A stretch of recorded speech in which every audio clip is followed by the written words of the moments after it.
বহু সংখ্যক মানুষ ও জিন আছে যাদের আমি জাহান্নামের জন্য পয়দা করেছি। তাদের কাছে যদিও বোঝার মতো দিল আছে, কিন্তু তা দিয়ে তারা চিন্তা করে না। তাদের কাছে দেখার মতো চোখ থাকলেও তারা তা দিয়ে সত্য দেখে না। আবার তাদের কাছে শোনার মতো কান আছে, কিন্তু তারা সে কান দিয়ে সত্য কথা শোনে না। আসলে এরা হচ্ছে জন্তু জানোয়ারের মতো, এবং কোন কোন ক্ষেত্রে তাদের চাইতেও এরা বেশি বিভ্রান্ত।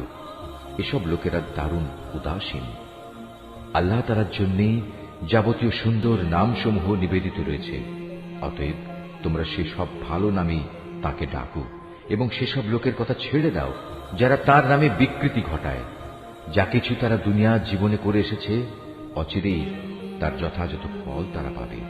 আমি যাদের সৃষ্টি করেছি সে মানুষ ও জিনদের মাঝে আবার এমন একটি দল আছে যারা মানুষকে সঠিক পথের দিকে ডাকে এবং সে মতে নিজেরাও নিজেদের জীবনে ইনসাফ কায়েম করে। যারা আমার আয়াতসমূহকে মিথ্যা প্রতিপন্ন করে, ক্রমে ক্রমে আমি তাদের এমন ভাবে ধ্বংসের দিকে ঠেলে নিয়ে যাব তারা তা টেরও পাবে না।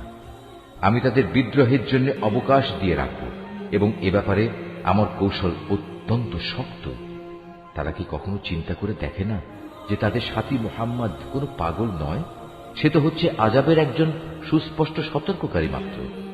তারা কি আসমান সমূহ ও পৃথিবীর সার্বভৌমত্বের বিষয়টির দিকে কখনো তাকিয়ে দেখে না, এবং তাকিয়ে দেখে না আল্লাহ তাআলা এখানে যা কিছু সৃষ্টি করেছেন তার প্রতি এবং এর প্রতিও তাদের অবস্থানের মেয়াদ হয়তো নিকটবর্তী হয়ে এসেছে।